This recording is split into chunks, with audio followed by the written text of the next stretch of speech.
Johnny Rock Show. Rockin' 101, the Rock Station. Rockin' 101, the Rock Station. 8:10 on the Noggin Johnny Rock Show, live from Hollywood. Ladies and gentlemen, Dane Cook, how you doing, sir? Johnny Rock, I would listen to that Everything Zen to get me pumped up for shows early in my career on the road. So thanks for bringing me into that one. Well, you know what they say, nothing like a little bush on the road. Oh, see, that's why you're the king of comedy, and I'm just a lowly morning guy. Well, congratulations, the new stand-up special, Above It All, released through social media platform Moment on October 5th, and the night before, I guess, October 4th, you've got a screening at the, is that the Grauman's Chinese Theater in Hollywood? I know, man. Pinch me. Dude, it's unbelievable. This is where Star Wars premiered back in the day. So, Yes, we're putting it up on the big screen. Star Wars? I mean, like Gone with the Wind. Good Lord. That's huge. Now my big Irish head is going to be even bigger on that big screen. Oh, man. Well, let's talk about the ups, the downs, the all-arounds. I've been following your career for years. Like you said, you were early on. That had to be the mid-'90s with getting pumped up with Bush. How have you seen comedy change over the years? Because it's not just a guy in front of a brick wall at some club anymore, right? Oh, yeah.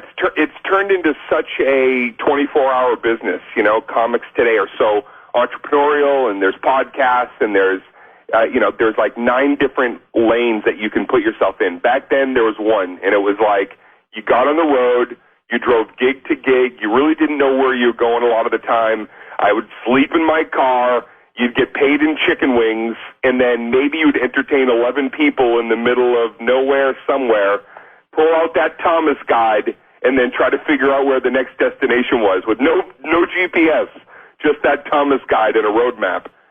And then you got bigger and bigger. What's the biggest venue you've ever played?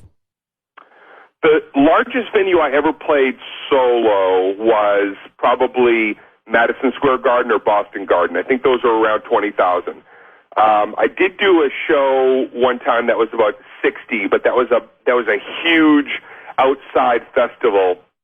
But as far as like stuff on my own, 20 or 30,000. The smallest show that I ever did, I performed in front of one person in 1992. I showed up for the gig, and the only person who was there in the crowd was the manager of the little restaurant. And I said, I really need this $35. It's like, it's everything that I'm living on, gas home. He said, all right, if you tell me 30 minutes of stories, I'll throw you the cash. And so I stood there and I told one guy stories just to get paid for a gig. Unbelievable. Well, you're playing Madison Square Garden. What does that do to somebody's head? Or didn't it? Did it keep you grounded the whole time? Oh, man. There was a moment on that first night doing Madison Square Garden that I remember standing up on that stage and looking around at that crowd and really like having that moment where I was fully present, even though I was doing the routine and I wanted to keep getting those laughs. And the gratitude that washed over me, the fact that I could sling jokes for a living and having the time of my life, I got to tell you, man, it was so inspiring, and I'll never forget that feeling for the rest of my life. Man, it's hard to be humble, but leave it to you. So what's next after this stand-up special? Any more movies? Are you going on tour? What's going on? Yeah, the whole next year was really dedicated to what I thought was replanting the comedy flag in a big way. I've had a privilege of doing a lot of stuff around stand-up, TV and film and stuff, but my heart and soul is being in front of a live audience. It's still the greatest opportunity to perform. So after Above It All comes out, people can check that out at DaneCook.com, and then stay on DaneCook.com because over the next few months, I'm going to start talking about the tour dates for 2023. It'll be a touring year, my friend. Well, good for you. And you made it through the pandemic okay? You just lied low? What'd you do?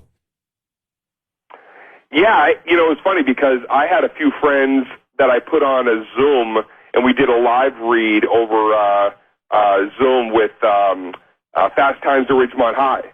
So the one thing that I like to feel like I contributed was a little bit of entertainment. We got Brad Pitt on there and Jennifer Aniston. We had Matthew McConaughey and, of course, Sean Penn, Julia Roberts. It was really a cavalcade of the most famous people that I'd ever met or had the experience to befriend. And I'm glad that I could do that because that brought me definitely out of some pretty tough jams, some ruts that we were all experiencing being, out of work at that time. Look at you, you name dropper. No, I love it. I'm just sorry I wasn't invited. I guess my invitation got lost in the mail. But listen, good luck with the new stand-up special, October 5th. You can stream it on the Moment platform. And, hey, I'll be there at the Grauman's Chinese Theater on the 4th. I'm waiting for my invite to that. Yeah.